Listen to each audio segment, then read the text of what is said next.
All right. Good morning. I think we're rolling. I'm going to assume you can hear me. Otherwise, I'm sure that I will be told that I cannot be heard. We got to make this tiny tabs, tiny tabs, tiny tabs, tiny tabs. Okay. So, boy, oh boy, oh boy, oh boy. Let's see. 4:35 a.m. The goal is to get at least 15 minutes of Vanderklay and Vervaeke accomplished. However, there are so many things. So many things. Oh, you don't know the half out of it. If I haven't fully made an ass out of at least the meat part of this by the end of this stream, I've done something wrong. I've done something wrong. So Tuesday I announced that I had joined the Sacred Order of Foolish Transparency. And my brother Chad here is, I think he's a founding member. I still haven't got like the whole member hierarchy figured out since I self-joined. But if Chad's not a member, then I don't know what I'm doing. But speaking of the Sacred Order of Foolish Transparency,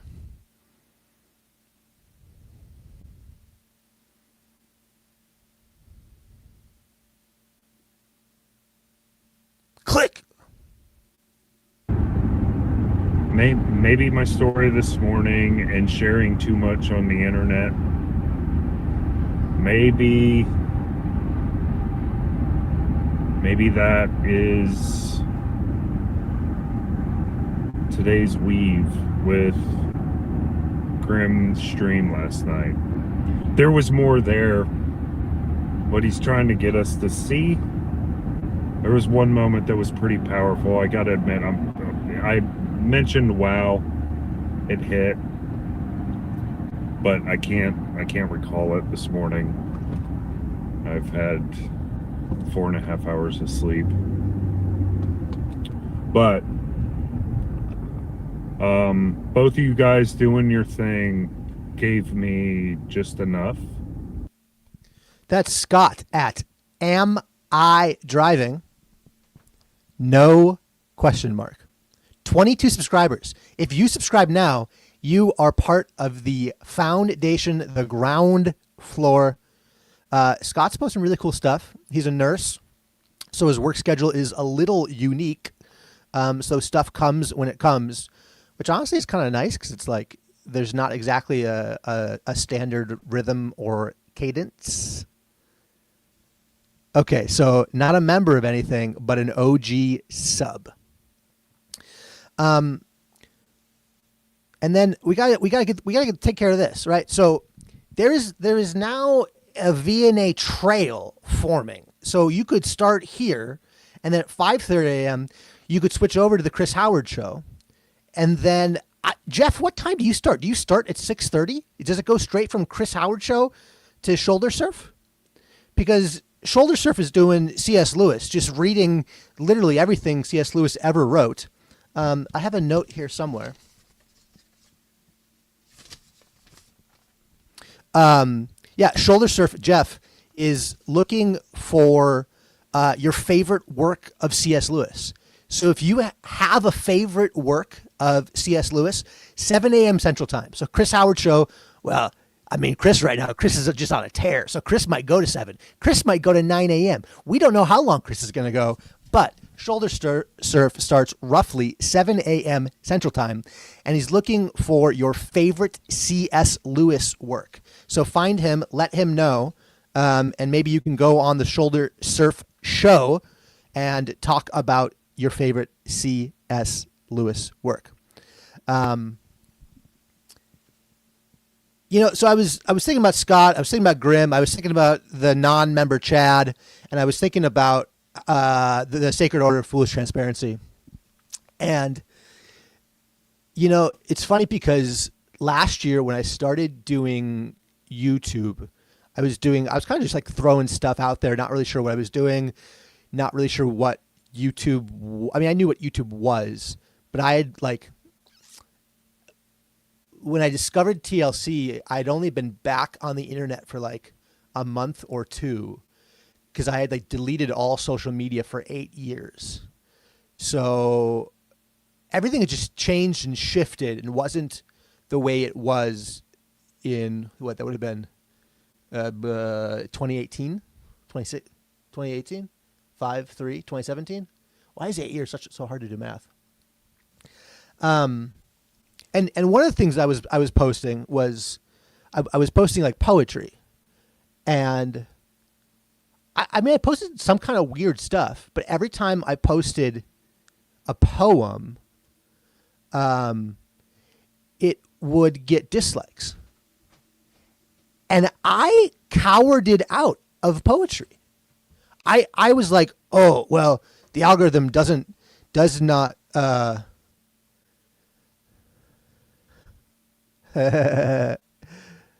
Well, this just happened, man. So you can't stop what just emerges.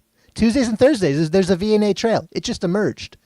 I completely cowered out of doing any more poetry like on my own channel because I was like, well, no one wants to hear it. There's dislikes, and now I just don't care anymore. Dislike away. I even kind of think like if I'm doing things that are only getting likes, like that's kind of like cowardly. Like if I'm not doing a thing that is going to get dislikes, like yeah, it's just kind of cowardly. So I'm going to start this morning. Well, we've already started. We're already in it.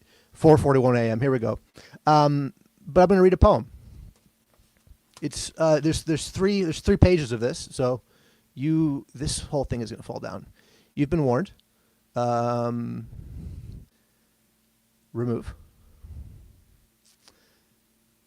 Title of the poem is Grinding Grain in Gaza.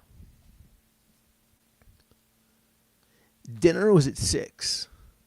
You came half an hour late and half in the bag. $100 down, deep into the brown, to a place I could not follow. Your multifoliate voice, hollowed out of straw. A plate covered in covert crustaceans, mortar and pestle covering preoccupations. Your reflection in the picture minded me of 4th grade and turning 18. Of Miss Philistine, story time, and midnight double features. Seafarers and strong men, death-proof and planet terror. We knew each other better then, both times. Daisy chains, jumping rope, hair ties.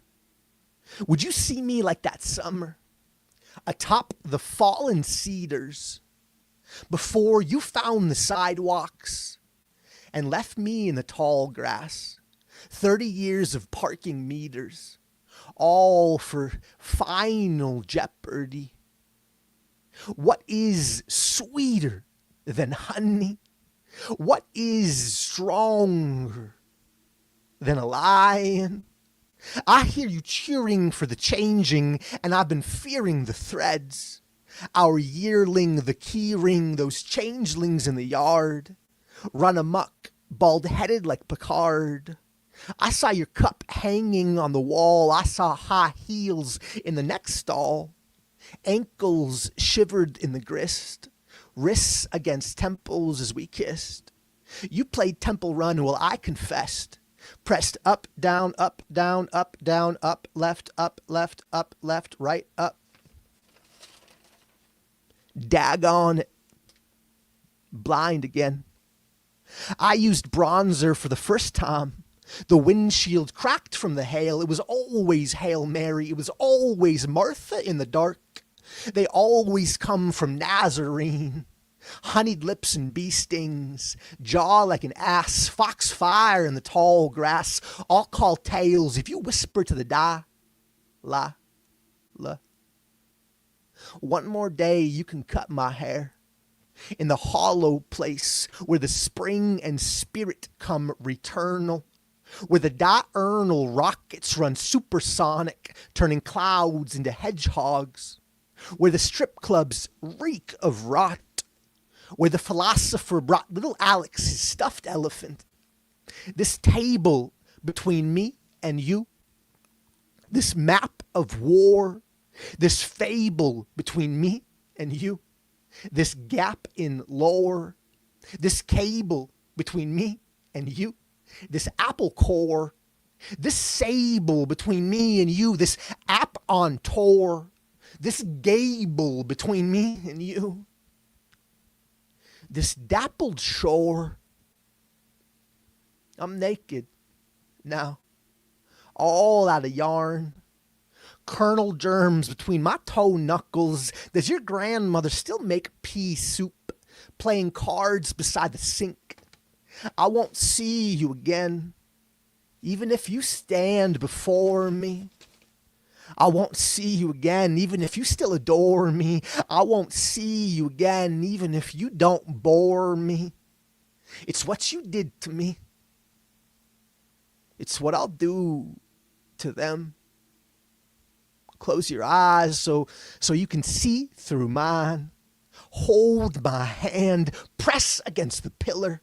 London bridges, twin towers are silver and gold stolen away. Iron and steel, bend, bow, pray. Wood and clay, wash us away. Stone so strong, the age so long. Rockabye salvation, tarry till damnation. Kiss, kiss, bang, bang. No more tears, dear. Step aside. It all falls down. Inside of you, a little of me. It's 6:30.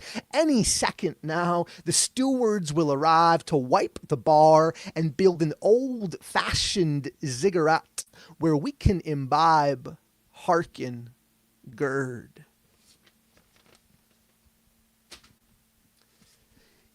You know, I got a voice text the other day from Paul Allen, aka Green Manorite.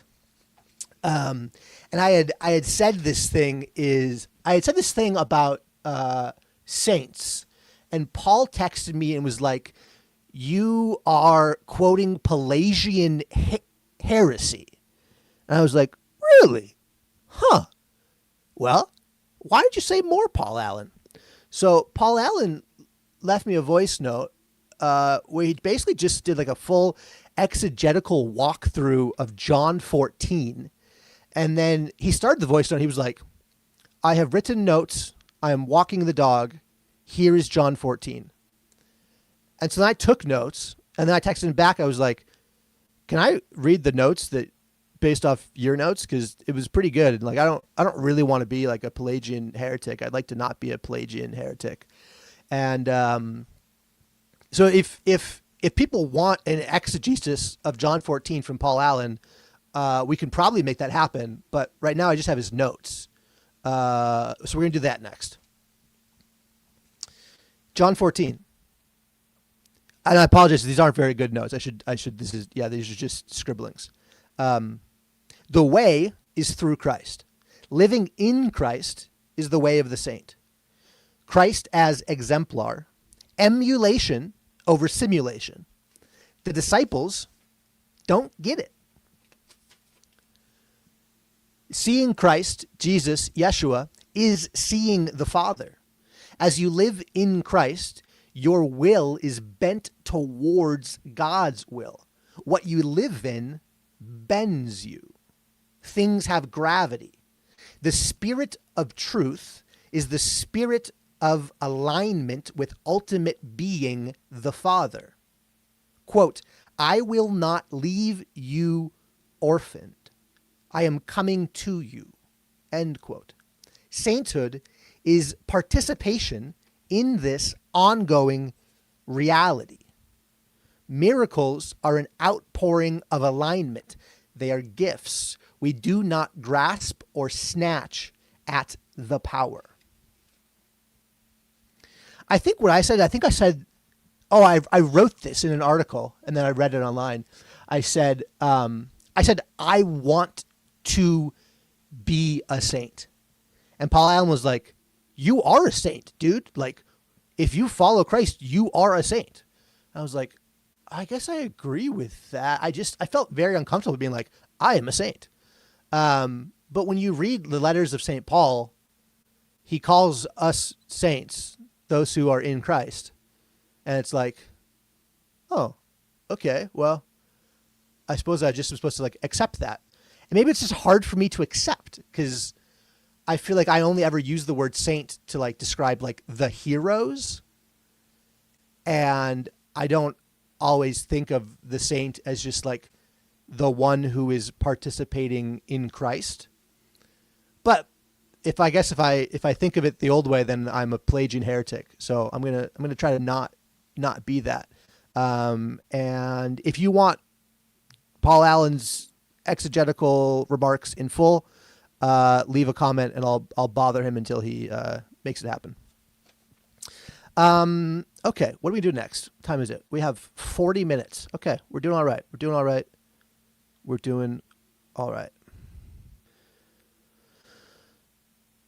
What'd you miss?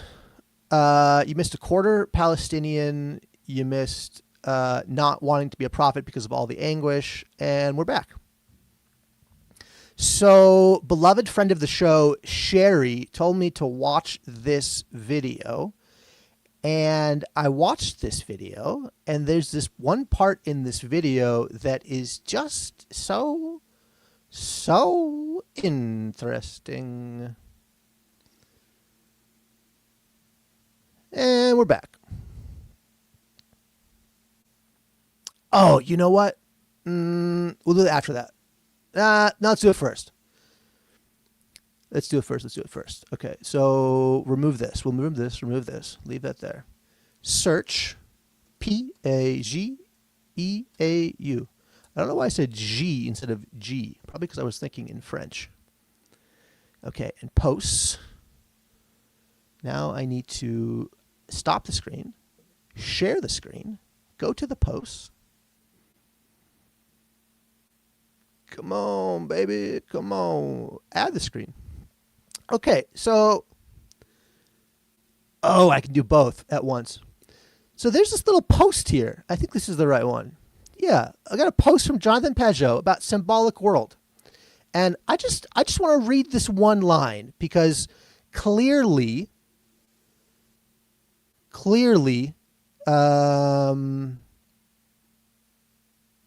I was wrong. Although, I don't know what I said, but right here. In the Symbolic World Retelling the Cosmic Epic Summit post, this might be the only opportunity this year for people in this corner of the internet. So just to clarify, from the words of Pageau's, I assume, just an assumption, social media operation, maybe he wrote it. I don't know. Regardless, it has the authority of Jonathan Pageau. So from the words of Pageau himself, via his authority, he's in the corner. He hasn't left the corner. He hasn't abandoned us. He's in this corner of the internet. Now, it's not a little corner anymore, but it's still a corner. So I guess technically the internet does have 4 corners. So maybe the little one is where I am and he's just in the corner. Or maybe they just forgot the word little. I'm not totally sure. But let's see if we can hop here. Pop this up. Yep. Well, what I want to bring to you is the possibility that the kind of reading you're doing of the poet is also giving us credible perspectives, right? It's giving us a person and a perspective that we might not very much understand because the poetry is in some way a credibility enhancing display. Why is he talking this way? Why doesn't he just say it straight? But I'm going to trust that there's something there. I'm going to imitate, I'm going to indwell and internalize, and thereby grow my own perspective taking abilities. I want to make that proposal to you. Yeah, I think that's first off, so beautifully said. And also so much in line with the way we understand poets on my teaching platform, Verse. Eliot himself, he says, shortly after he wrote The Wasteland, he wrote a letter. He said, I was reading the letters of W.H. Lawrence, and Lawrence says that modern poetry should be translucent. It should disappear. It should be so bare, not flowery. So in a way, this is the revolt against the Victorian extravagance. And he wants it to be he wants it to become a window. And that's what Eliot too is trying to do with his poetry. And it's interesting with I don't know how this would resonate with the cognitive science perspective, but to me it sounds like it's harmonious. But St. Maximus the Confessor said that language is the symbol of the soul's cognitive energy. Yeah. And it's like, Yeah. it's that, Yeah. somehow that energy is encoded. I don't think encoded is the right metaphor, because in a way it's not really the poem on the page that exists, but in that space between the reading of it, the mind, and the page, it's that third space where the poem actually exists. So do you? I mean, well, I'll ask you because from your dissertation, do you think you've become? And I'm trying to make it into an adverb. Do you think you've become Wordsworthian in your thinking because of all of the time you've spent with him and his poetry? Well, actually. And to me, that's deeply analogous, and I mean this respectfully. Exactly. To anybody, to someone who I'm reading a book called "Practicing the Way," where he says, being a Christian is only mentioned 3 times in the New Testament, but being an apprentice—that's how he translates this Hebrew word. Being an apprentice of Jesus is mentioned like 265 times, and he said, and when you apprentice to somebody, you want to live with them. And you want to imitate them so that you can become more and more like them, so that eventually you can become like them to other people. And it sounds to me, you're doing the same thing with these poets. That's an interesting point, and I hadn't thought about that, but it seems to me to be the same principle underlying the doctrine of theosis in the Eastern Church. Yes. What you meditate upon, what you yield your attention to, actually elevates you closer to it, so that it goes back to Plotinus. It goes back, the right. Organ of cognition is fitted to the object, right? Very much, yes. Exactly. In the desire for God, the whole eros for the divine is obviously that pull. And I think that, to go back to where we started in this conversation, that's one of the things that's lacking from the discourse and the way literature is often taught in the American Academy, is that they're often pulled down off the pedestals, which is there's a place for that, but often they're not replaced, but somewhat discarded. And there's this idea that greatness is a burden. W. Jackson Bate, who was a professor at Harvard, wrote a book, The Burden of the Past, and it was partly what Harold Bloom was responding to in his anxiety of influence. But I much prefer Walter Jackson Bates' theory about this, that it's in a way soul crushing. Your ego does not go unbruised with an encounter with this angel or these angels. Again, to use another Corbin phrase, So you might have missed it because there was all kinds of big ideas thrown out. But Vervaeke said he's reading a book called Practicing the Way. And if you have ever spoken to the Corner's own Gray Hamilton, who is supposedly releasing a video soon, there's been some there's been some drama with Gray Hamilton because people are asking does he glaze Jordan Hall too much or not enough? And there's been these huge arguments going on offline, online. I mean, whenever I open X, it's always just trending. Does Gray Hamilton glaze Jordan Hall too much? And I guess Gray's next video is going to settle the matter. It will be clear. But if you get past Gray glazing Jordan Hall, then the next thing you might hear is the name John Mark Comer, who wrote a book called Practicing the Way. And John Vervaeke is reading that book. Now, you might wonder, who is John Mark Comer? Well, I'm not here to tell you that. All I know is that he used to have a megachurch. He used to pastor a megachurch. Now he doesn't pastor a megachurch. Now he writes books, and he was always writing books. And I know Gen Z loves him. I know that he's kind of popularizing the work of Dallas Willard. And I'm so curious how a former evangelical megachurch pastor's book got in the hands of John Vervaeke, because I couldn't begin to guess. I was listening to this, and that book it jumped out at me because I know about it. And I thought, that's so interesting. And so then you have Vervaeke talking about Jesus as a rabbi, where it's like, okay, there was a man named Yeshua, and he traveled around, and he had disciples who followed him.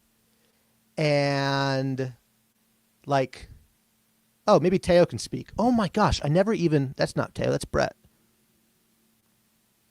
Okay, I was supposed to drop a link. This is terrible. Terrible. Invite guest, copy.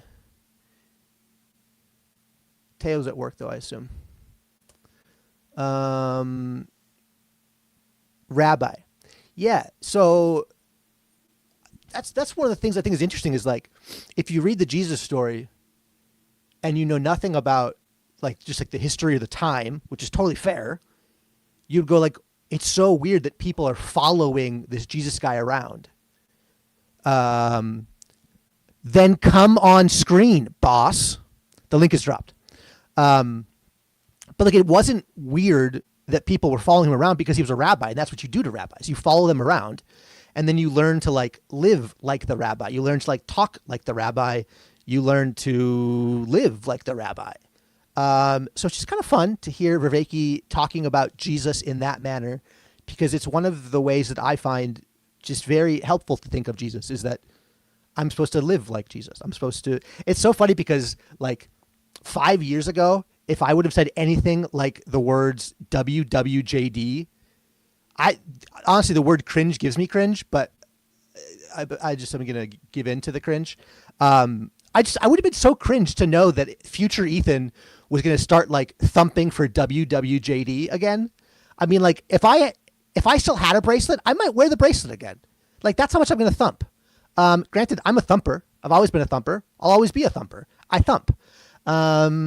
But yeah, I'm kind of back on the WWJD train. So yeah, that's what this is. Fringe Hinge, baby. Fringe Hinge. Indeed. You've got words. I know you have words. I can feel them coming. I don't know. No, I don't got no words. How are you? Good. I was gonna write this morning. I've been working on the little zine, the new. See, it has to be this little corner because of things like this little zine. What are they gonna do? Call this the next instantiation of this little zine? They're just gonna call it this zine. You know what I'm saying? No. Peugeot's going to call it whatever Peugeot's going to call it. And the little people are going to keep doing the little people things. Yeah. That's very cornerish, I think. And then I never thought that he was actually gone. So I don't know what the hell whoever said that, or a fucking moron said that, meant that. I'm part of my language. I shouldn't say that.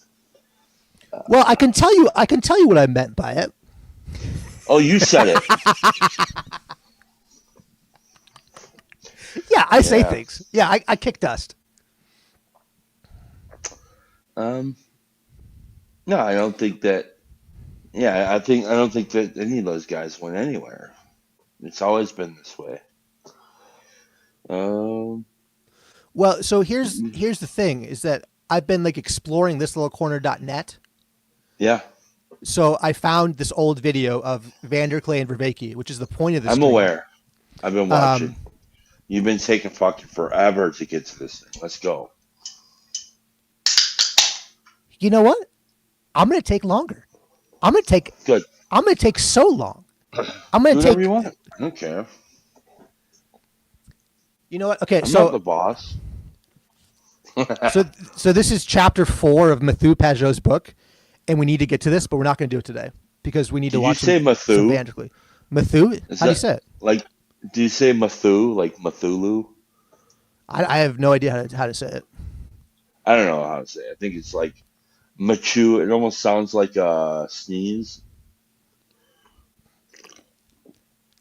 I'm going to resist every urge inside of me to sneeze and say his name at the same time. Hmm. Okay. But I blame Teo for all this because Teo was talking smack about Peugeot, and then that got me in trouble. Yeah, I feel like Teo. yo. This is why I came on. I came on because Chad was on. I was gonna let Ethan ride solo, but could not miss the chance to be on my day off. Jump on a Chad stream. Nice. But yeah, I Yeah, will. that's great. I will take at least 45% of the blame, Ethan, because yes, I did sort of start it by reminiscing on the good old days, when there were regular, at least twice a year, you could guarantee a PVK, Peugeot, and Vervaeke conversation. But then, like PVK says, hierarchies, buying them blinds. So, and they've all gone different ways. So yeah, Yeah, what's they call that? The criticality. The uh, what was that damn fancy Vervaeke word about the criticality? Once something reaches a certain point of growth, it kind of breaks off. Kind of like the damn it. Um, I can't remember what it was now. It's right on the tip of my tongue, dude. I'm getting older, but yeah, it's something about growth. The growth. There's like a criticality that takes place. Is it in the? Did somebody put it in the chat or no? Scott I said Dunbar number. No, no, that's no. That's not. that's what I was thinking as well, but that's not exactly it. No, criticality is in the phrase. It's like a two-word word. It's like Uh, critical leverage or critical. There's a phrase that has the word critical in it that's ringing a bell, no, where it's like you There's get to a no. certain breaking there's a point. different one, something explosion. Yeah, Something. that's combinatorially explosive. But That one. there's a criticality. Criticality is the actual second word in the phrase. Type it up in the damn website. Critical mass. No, no, criticality. Type it in the what is Yeah, I got it the pulled up. net? I got it pulled up. I got it pulled up. Yeah, It's -littlecorner.net. yeah. Why aren't we not using? That's why we have this thing. I feel like, yeah. Why we're talking about the thing? That's That's what that's that's the nature of that website. The nature of that website is the things on the tip of your tongue. Duh. I'm using it. I'm doing streams about it. What do you mean? Why are we not doing it? It's on the screen. that's all No, he's it's been not. doing.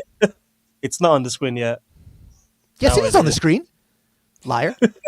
It's there now. What have we got for criticality? It's gonna be what's his Jordan name? Hall. Jordan Greenhall. Criticality. Reached a point of criticality. No, that's he would say that. He Yeah, said it. He said it 4 times in one paragraph. 4 times in one paragraph. Okay, Vervaeke. Paul What, Kairos. Paul Tillich. We're at a point of criticality, in which a major turning can criticality, in which a major turning can critical. What am I reading? In which a major turning can occur. We're at a point of criticality in which a major turning can occur. I think this is because it's like an AI summary. There's got to be more. Okay, well, now we're Jordan Pearson. The so-called criticality. You know, that critical point. No, this is a Vervaeke word. Uh,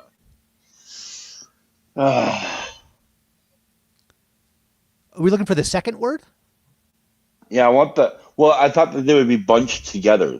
They're going to be bunched together. That's why I said look for the one word. So, okay, here we go. Vervaeke, relevance, realization, predictive processing, Peterson, and myth with Brett Anderson. Okay, that's what criticality means. It means to be at the border between order and chaos. When you're at that border, what happens is essentially what you describe. Remember being at the border of order and chaos? Those were good times. I mean, I feel like I'm at a border of order and chaos right now. Oh, damn it. I know. It's. Why? What is this website? What is that damn website called? Thislittlecorner.net. Why does nobody use this website? I don't get it. Like, someone's got to use this website. Well, we used the other website like mad. Yeah, we did. Thislittlecorner.net. When is Chris flying? 20 minutes? Usually about 5:30. Yeah. Organizing criticality. What? Can I let you search and I'll start playing Vanderklay and Vervaeke? Yeah, you do your thing. Yeah.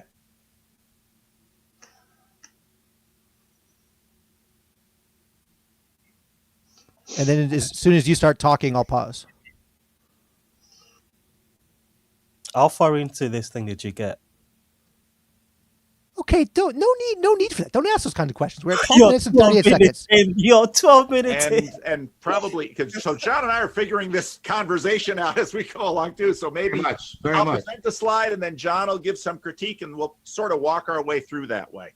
Yeah, and I want to do it that way, as I was saying to Paul earlier, precisely because I don't want to treat this as an abstract argument that we're just going to look at.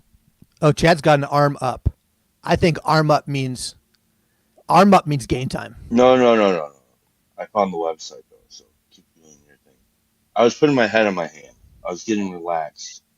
I'm going to keep doing our thing because Do it, Edge.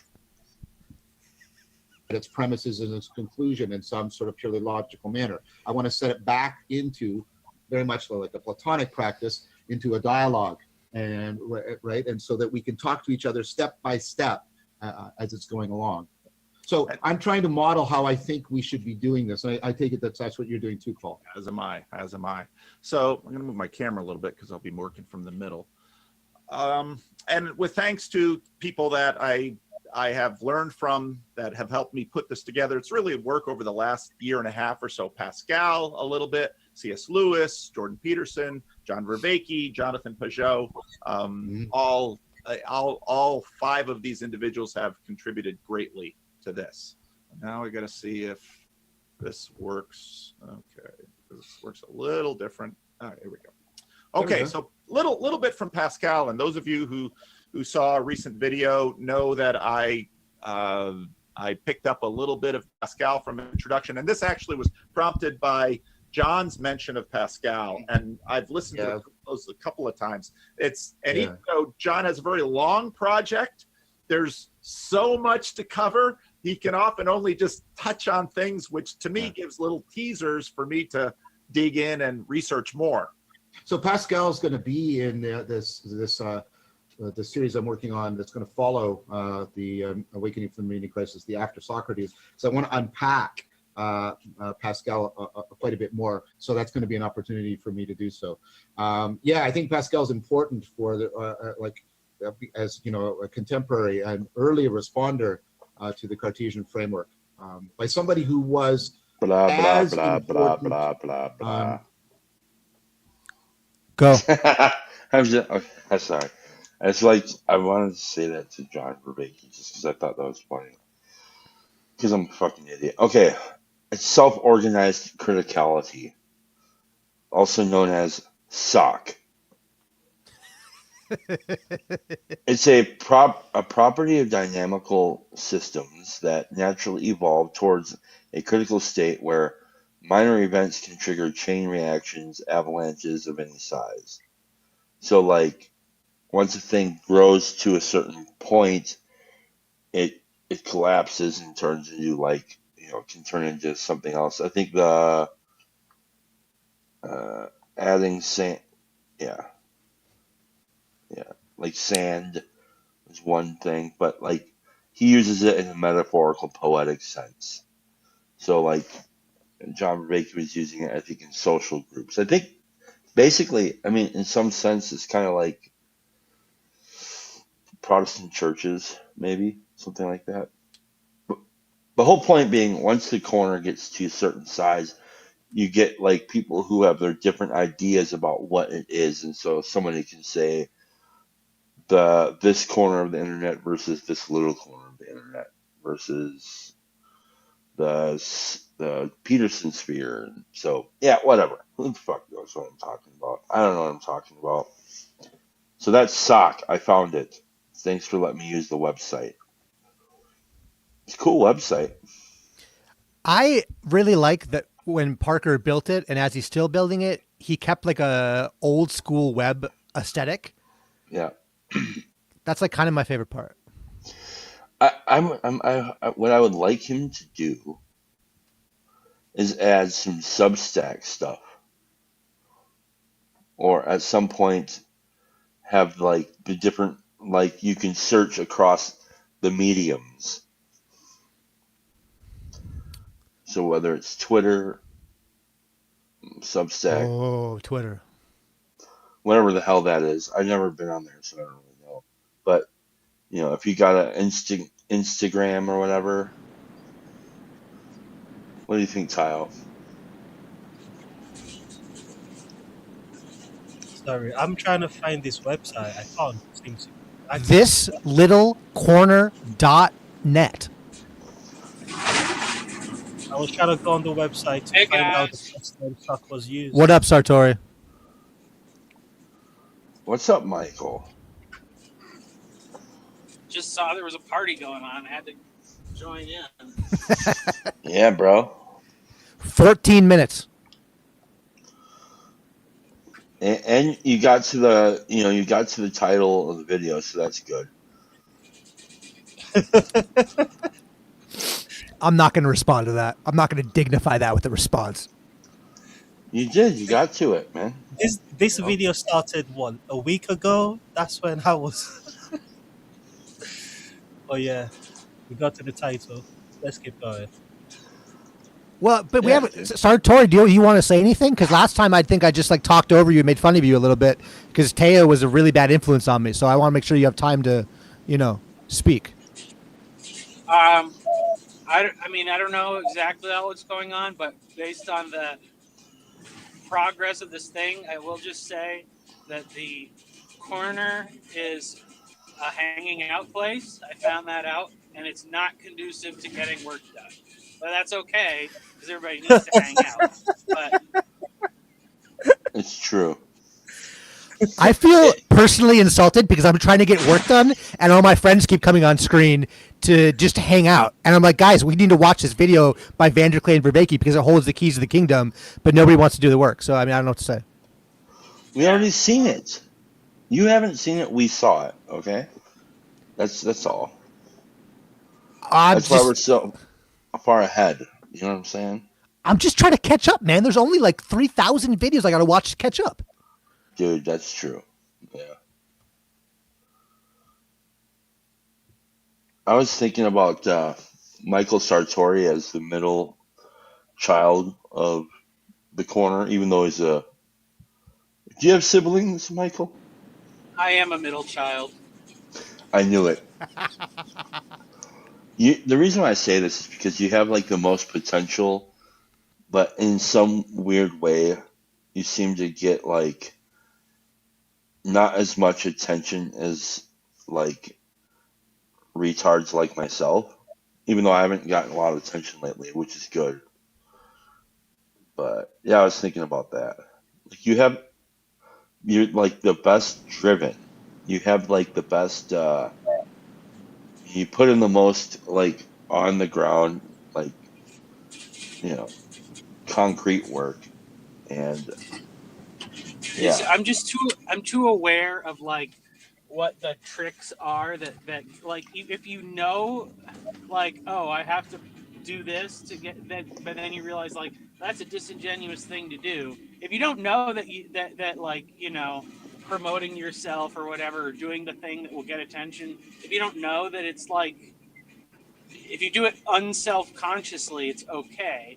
But I'm just too self-conscious of the thing, and I don't want to like be a dick about it. So Yeah, it's okay. Well, I We'll mean, get there. it's weird because you're like the most well versed in the kayfabe, and you would think you just lean into this. You know, Okay, I Uh, think Sartori, you need to create an influencer wrestler character that can It's then got go characters. full influencer. Because there's not an influencer one yet, is there? I think I don't know. The Calvinist can be a full-on influencer. no, dude, that's what the Sartori Studios producer is. That guy. Oh yeah, that's true. Yeah, yeah, Quadruple yeah. L. We need more. We need quadruple L back. We need him to go full status rocket. You got to do Well, some the problem is absurd that shit. That's what you need those to all do. got the worst views though. That's the thing. Because I mean, the problem is like the wrestling. Anybody who sees that who likes wrestling is like, what the heck is this? And everybody that doesn't like wrestling is, why is he talking about wrestling? So it's very hard. That's why I think lean into those things because fuck those guys. Like the thing is, but see, you have different goals than I have. You're like more like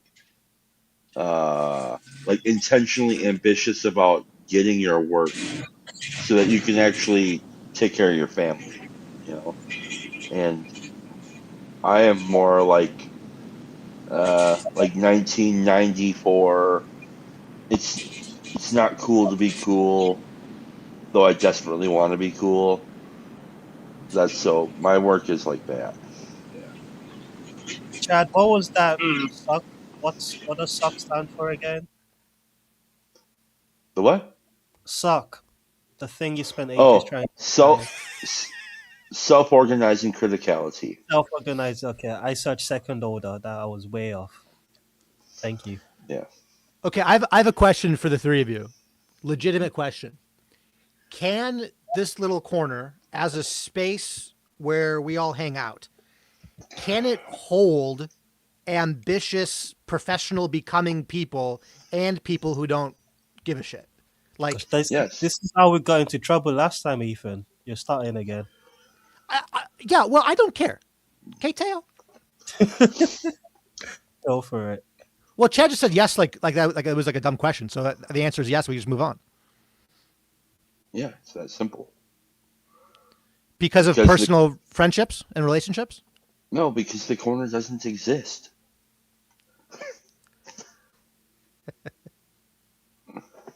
All of these questions have been asked and answered years ago. That's why I'm trying to watch these old videos, but everyone keeps coming on stream blocking me from watching the old videos. You're VOD blocking me. That's the nature of the corner. Oh my Twinkle gosh, Chad toes. is DC talk. Yes, I love that comparison.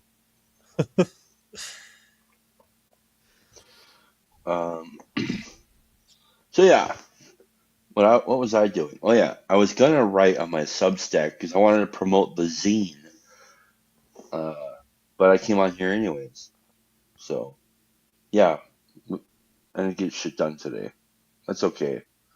I have a good portion of the story written. So I wanted to. Am I being disruptive? No, Should I go away? no, please don't. Please don't ever leave. Don't you dare press that button. I see you reaching for that button. I want your hands behind your head again. That makes me feel more comfortable because I know you're not going to click away from me. Well, I guess we know Ethan's the only child with abandonment issues. Well, we lost Sartori. We lost our middle child. I think it's because I said the F word too many times. That could be. I'm pretty bad about that. Well, probably because he lost signal because he was driving. Oh, so Let's here's let who's in the corner. Get this. The Office of Secular Cornism has their own connection to thislittlecorner.net. She's one of the channels. That is wild to me. Yeah, why? I think it's because of the old website. Yeah, well, no, it's because I hate her. Should we discuss your hatred of Claire? Not really. Okay. Well, on that note, in some ways. I mean, sorry, that's wrong. He was quite important, not as important as Descartes. What I want to say, he's as gifted mathematically as Descartes. That's clearly the case. Yes. So one of the little tidbits I picked up, and when I heard this, it's just like something clicked in my head, where Pascal had this idea that we have these two modes. I'm going to call them two modes of mind, sure. And one is the spirit of geometry, which is sort of this, rational way of approaching the world, and a spirit of finesse, which is a more exploratory, participatory way of exploring the world. And these are two modes of regard and two modes of approach. Yep. And also two modes of assuming an identity.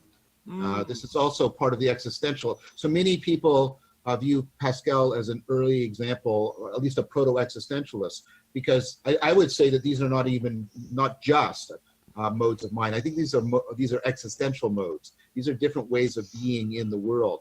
And that's something that is important to Pascal's whole argument in the Pensée, because it's a way of talking about not just a way, because Pascal's all about how you commit yourself to a particular way of being ultimately. And so I just want to make that link because I think that's important. Oh, that's super helpful for me, because that is very much how I see it rolling out. Yeah, very much. In my argument as I go. And I noted, and John corrected me in the comment section, I'm dyslexic, so I always have issues with writing. Well, I'm dysgraphic, and I'll often write on the whiteboard, and I'll misspell something and not realize it's misspelled, and all I get from it is this weird signal: something's wrong, something's wrong. It's so annoying. But go ahead. So and just for the argument's sake, and again, I am a novice at all of this, and so but when I listen to these conversations about both hemispheres of the mind, there's it's perhaps that half of the brain is sort of committed to, let's say, the spirit of geometry, of mapped territory, and the right brain to the spirit of finesse and unmapped territory. There seems these I mean, these two poles seem to be points of convergence. They come up regularly. Yeah, so I would comment on that. One thing you should know is David Fuller at Rebel Wisdom is trying to put together a dialogue between me and McGilchrist. Oh, wonderful. Yeah. That's the guy that I want. One way I would try and deepen that. Can we find him? I thought that there should be a whole documentary made on, and the title of the documentary should be called Finding David Fuller. And, but I don't think you're going to find him. He went full sleep token. But I mean, there's got to be a trail. Good luck. From what I've heard, the trail went cold a long time ago. Long time ago. But I think there should be because I think he's actually kind of like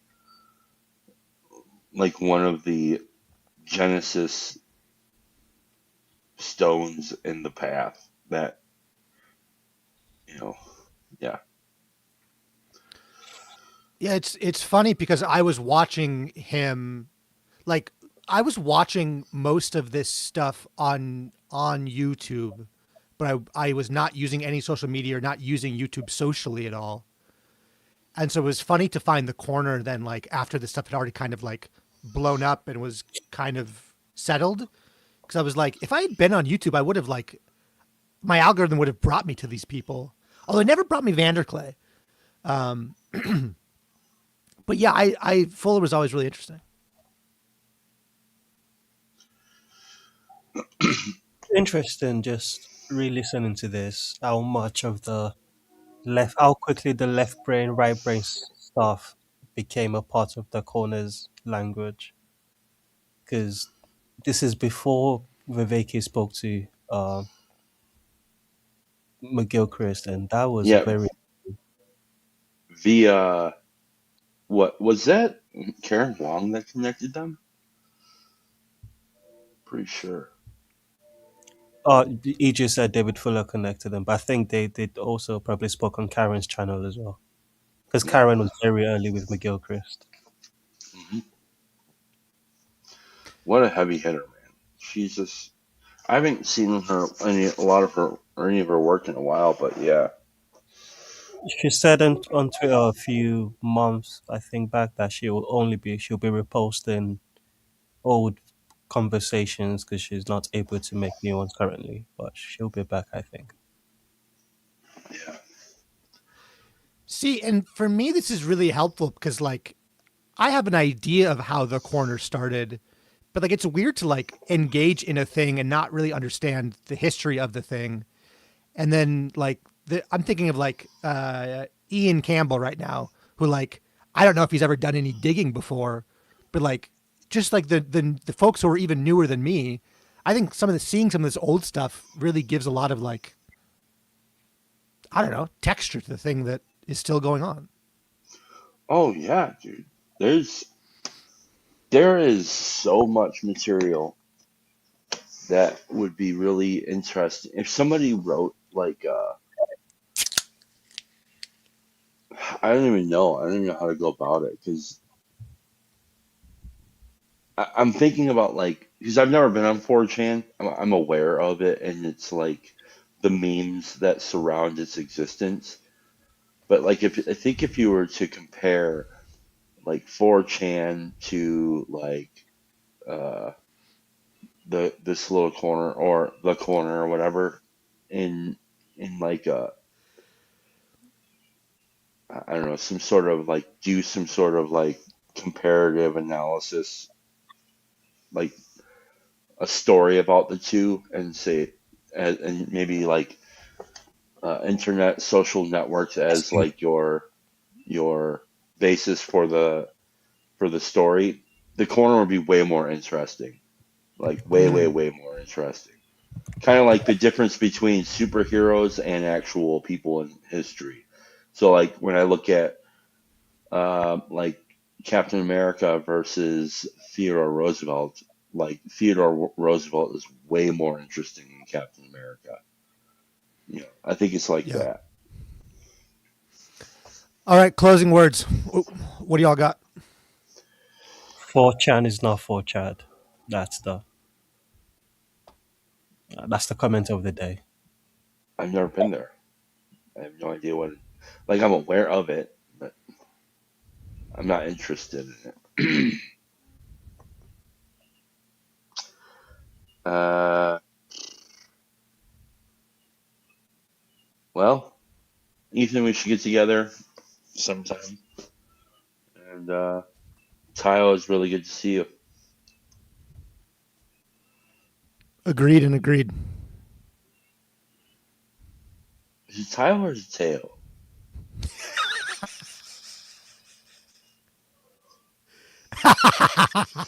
I knew it.